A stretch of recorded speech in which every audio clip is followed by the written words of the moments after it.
ជំរាបសួរសួស្តីបងប្អូនថ្ងៃនេះចេញមកមានគេរំលបាំមានអីហ្នឹងបងប្អូនចង់ដឹងថានៅណាសំខាន់ហាងនេះគឺជាហាង buffet ណាហាងនេះមានឈ្មោះថា Amazon អង្គរ Amazon អង្គរនេះមានទីតាំងនៅខេត្តសៀមរាបខ្ញុំសូមសរសើរដល់ខេត្តសៀមរាបមែនទែនហ្មងដែលតែងតែរកអ្វីថ្មីថ្មីប្លែកៗដែលផ្សារជាប់ជាមួយនឹងវប្បធម៌ប្រពៃណីខ្មែរយើងដូចហាង Amazon អង្គរនេះអញ្ចឹងជាហាងអាហារ buffet ពេលល្ងាចទេប៉ុន្តែមានរបាំអប្សរានិងរបាំផ្សេងៗជាច្រើនទៀតរួមឲ្យភ្ញៀវជាតិនិងអន្តរជាតិទស្សនាហើយវិញនិយាយវាភ្ញៀវអន្តរជាតិវិញគាត់មកទាំងឡានក្រុងហ្មង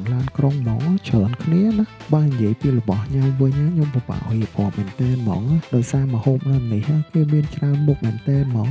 មានតាំងពីម្ហូបអឺរ៉ុបម្ហូបខ្មែរដូចជានំបញ្ចុកស៊ូស៊ីស្តេកសាច់គោស្វាយកាទីនិយាយទៅប្រហែលជារាប់រយមុខខ្ញុំនិយាយដល់ស្មោះត្រង់ហ្មងគ្រាន់តែដើរចាប់ម្ហូបក៏ខ្ញុំចង់វិលមុខដែរដោយសារតែម្ហូបច្រើនមែនទែនហ្មងសម្រាប់ខ្ញុំចូលចិត្តស្តេកសាច់គោខ្លាំងហ្មងឆ្ងាញ់គេជាមួយនឹងអាសោះផ្សិតនេះអូជាតិហ្មងហើយសាច់គោឈាមអញ្ចឹងជាតិវីដេអូដែលបងប្អូនបានឃើញនៅខាងមុខហ្នឹងគ្រាន់តែជាផ្នែកខាងក្នុងហាងណាប៉ុន្តែខាងក្រៅហាងវិញក៏មានម្ហូបសម្រាប់ឲ្យយើងចាប់ញ៉ាំដែរសម្រាប់ខាងក្រៅនេះមានដូចជា barbecue pasta spaghetti pancake គុយទាវស៊ុបបាញ់ឆាវនិងនំគ្រក់របស់ខ្មែរយើងទៀតណាសំខាន់បងចុងភៅគាត់នៅឈរចំអិនក្តៅចាក់ភ្លាមឲ្យយើងញ៉ាំហ្មងខ្ញុំទោះបីឆ្អែតប៉ុណ្ណាក៏ខ្ញុំនៅតែញ៉ាំបាញ់ឆាវដែរដោយសារតែខ្ញុំចូលចិត្តបាញ់ឆាវខ្លាំងដើរញ៉ាំចុះញ៉ាំឡើងដល់ម៉ោងកម្មវិធីរបាំល្មមគ្រាន់តែដល់របាំចេញមកខ្ញុំឡើងព្រឺសបល់មានអារម្មណ៍ថាស្អាតមែនទែនហ្មងក្បាច់រាំទុនល្វត់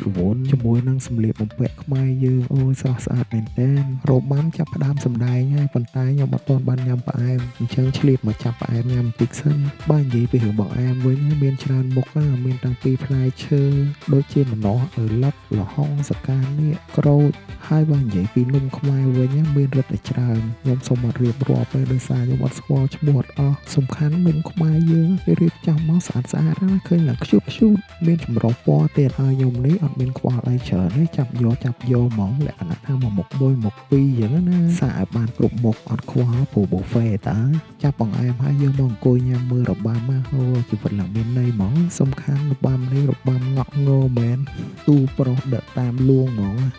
ហើយជាចុងក្រោយក៏មានសូរសំខាន់គឺជាសូរអប្សរារបស់ខ្មែរយើងអញ្ចឹងសម្រាប់បងប្អូនដែលបានមកកំសាន្តក្នុងខេត្តសៀមរាបហើយបានដើរទស្សនាប្រាសាទហើយគួរតែអញ្ជើញមកទស្សនារបាំខ្មែរយើងបន្ថែមទៀតហើយ Amazon អង្គរនេះក៏ជាជម្រើសមួយសម្រាប់អាហារពេលល្ងាចនិងទស្សនារបាំផងដែរវីដេអូនេះមានប៉ុណ្្នឹងឯងសូមជម្រាបលាបាយបាយ